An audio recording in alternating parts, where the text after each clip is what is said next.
ఎన్టీవీకి స్వాగతం.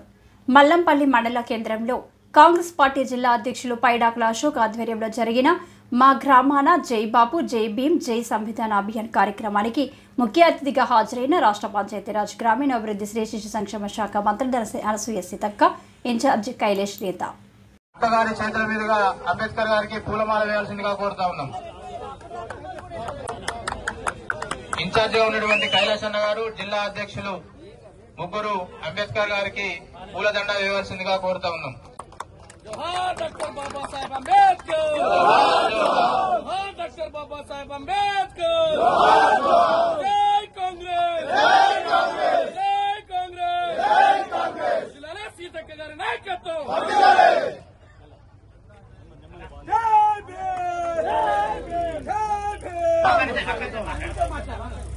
మరొక్కసారి కుల మత భేదాలకు మనం అతీతంగా ఉంటూ అన్ని అభివృద్ధి కార్యక్రమాలు చేయాలి. ముఖ్య నాయకులు, కాంగ్రెస్ పార్టీ కుటుంబ సభ్యులు, వివిధ హోదాలో ఉన్నటువంటి కాంగ్రెస్ పార్టీ కూడా పేరు పేరున హృదయపూర్వక శుభాకాంక్షలు, ధన్యవాదాలు తెలియజేస్తా ఉన్నాను. ముఖ్యంగా భారత రాజ్యాంగాన్ని డాక్టర్ బిఆర్ అంబేద్కర్ గారి ఆధ్వర్యంలో రాయడం జరిగింది. ఆ యొక్క సిద్ధాంతం అంటే గాంధీ సిద్ధాంతం, అంబేద్కర్ గారి ఆలోచన విధానాన్ని పార్లమెంట్ లో పెట్టి రాజ్యాంగంగా ఆమోదింపజేసినటువంటి మహనీయుడు మరి మన నెహ్రూ గారు, ఇందిరాగాంధీ గారి తండ్రి. మరి ఆ రాజ్యాంగం ఉండడం మూలంగానే ఇవాళ ప్రతి ఒక్కరికి మాట్లాడే హక్కు, జీవించే స్వేచ్ఛ, సమానత్వపు హక్కు, అదే విధంగా అంటరానితనానికి వ్యతిరేకం, ఇలా మరి అనేక హక్కులను భారత రాజ్యాంగం ఇవ్వడం జరిగింది. కానీ దీనికి పోటీగా బీజేపీ ప్రభుత్వం మనుధర్మము అనేది ముందుకు తెస్తుంది. మనుధర్మము అంటే రాజ్యాంగం కంటే ముందు కులం పేరుతోటి మీరు దళితులు మా కాళ్ళ కిందనే పుట్టినట్టుగా ఉండాలి అనేది అది చెప్తుంది మనుధర్మం అనేది. అన్ని వర్గాలు మనమందరం కూడా ఆ మనుధర్మంలో కింద పాదాల కింద పుట్టినమనే చెప్తుంది ఆ మనుధర్మం.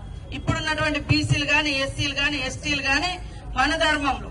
కాబట్టి మరి ఆ అధర్మానికి వ్యతిరేకంగా డాక్టర్ బిఆర్ అంబేద్కర్ గారు ధర్మాన్ని తీసుకొచ్చి ఇన్ని సంవత్సరాలు మరి 76 సంవత్సరాలు స్వేచ్ఛగా మనం బతకగలుగుతున్నామంటే వారిచ్చినటువంటి భారత రాజ్యాంగం. అందరు ఏమంటారు, ఆ ఎస్సీ ఎస్టీలకే ఇచ్చిరు అని. ఎస్సీ ఎస్టీలకు అదనంగా రిజర్వేషన్ అవకాశాలు వచ్చినాయి అలా. ఈ రోజు కూడా మరి గాంధీ గారి ఆలోచన విధానం, అంబేద్కర్ గారి ఆలోచన విధానం తోటి ఢిల్లీలో బీసీలు కూడా పెద్ద ఎత్తున మేమెంతో మాకంతా అనే హక్కు కావాలి అని ఢిల్లీలో రాహుల్ గాంధీ గారి నాయకత్వంలో పోరాటం జరుగుతుంది. సీఎం రేవంత్ రెడ్డి గారు కూడా వెళ్లడం జరిగింది. కాబట్టి ఈ రోజు వరకు కూడా ఈ బియ్యం పంపిణీ కార్యక్రమం నడుస్తుంది. ఇలా పేదవాళ్ళు పని చేసుకునేది 100 రోజులది కూడా చట్టం కాంగ్రెస్ తెచ్చింది కాబట్టి అది నడుస్తుంది. దాన్ని కూడా నిధులు తగ్గించేసి తీసేయాలని కుట్ర జరుగుతుంది. కాబట్టి పేదోళ్ళకి ఏది ఇయ్యొద్దు అనేది ఆ పాలకుల ఇది. కానీ మన ప్రభుత్వం పేద వాళ్ళకి అన్ని దక్కాలి, ఉచితంగా బియ్యం కూడా పేద పిండి బిడ్డలు కూడా తినాలి. రైతులకు అందరికీ కూడా బోనస్ వేసిన ములుగు జిల్లాలో ఒక్కరిది కూడా పెండింగ్ లేదు. బోనస్ అయితే అందరికీ ఇవ్వడం జరిగింది. ఈ రోజు ఇల్లు కూడా శంకుస్థాపనలు చేస్తా ఉన్నాం, బియ్యం పంపిణీ చేస్తా ఉన్నాం.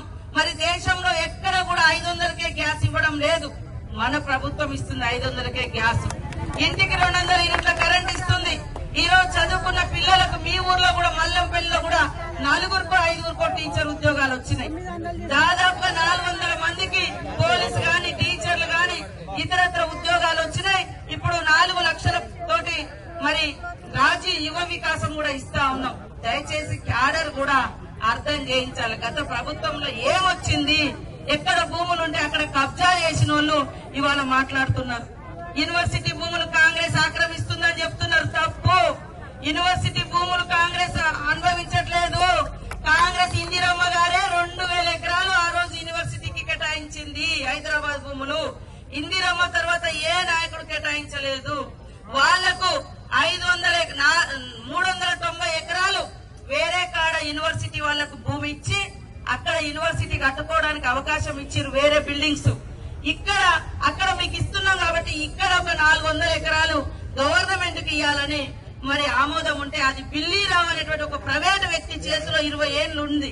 ప్రైవేట్ వాళ్ళ చేతులు ఉన్నప్పుడు ఏ సంఘాలు పోయి కొట్లాడలే ఆ భూమి.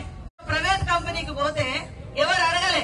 కానీ అది వాళ్ళ గవర్నమెంట్ తీసుకొని ఆడ పరిశ్రమలు పెడదాము, డెవలప్ చేద్దామంటే అందరు అడ్డుకుంటారు, అభివృద్ధిని అడ్డుకుంటారు. అందుకనే విద్యార్థుల మీద మాకు ఏమి కోపం లేదు. విద్యార్థుల యొక్క భవిష్యత్తు బాగుండాలి, వాళ్ళ ఉద్యోగాలు రావాలి, వాళ్ళందరూ బాగుండాలనేది మా లక్ష్యం. కానీ యూనివర్సిటీకి ఉన్న 1500 ఎకరాలలో ఒక్క గుంట కూడా మా ప్రభుత్వం ముట్టలేదు. ఈ 400 ఎకరాల భూమి బిల్లీరావు అనేటువంటి ఎంఐజీ ఒక కంపెనీకి ఇస్తే ఆ కంపెనీ చేతిలో 20 ఏళ్ల నుంచి ఉంటే సీఎం గారు వచ్చిన తర్వాత, మన గవర్నమెంట్ వచ్చిన తర్వాత మన ప్రభుత్వ భూమిగా ప్రైవేట్ వ్యక్తులకు ఎందుకు ఇవ్వాలి?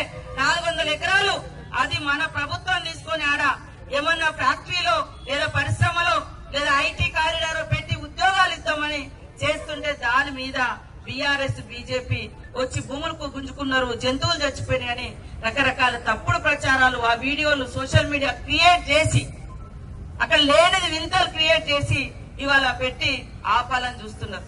అందుకనే తప్పుడు ప్రచారాలను నమ్మకండి, వాస్తవాలు తెలుసుకోండి. ఇవాళ విద్యార్థులకు మన గవర్నమెంట్ వచ్చినాక 59,000 ఉద్యోగాలు సంవత్సరం లోపించినాం. వాళ్ళు 10 ఏళ్లలో 1 లక్ష ఉద్యోగాలు కూడా ఇవ్వలేదు. ఇవాళ 10 ఏళ్లలో 2 లక్షల ఇళ్లు కూడా ఇవ్వలేదు. జై కాంగ్రెస్, జై కాంగ్రెస్.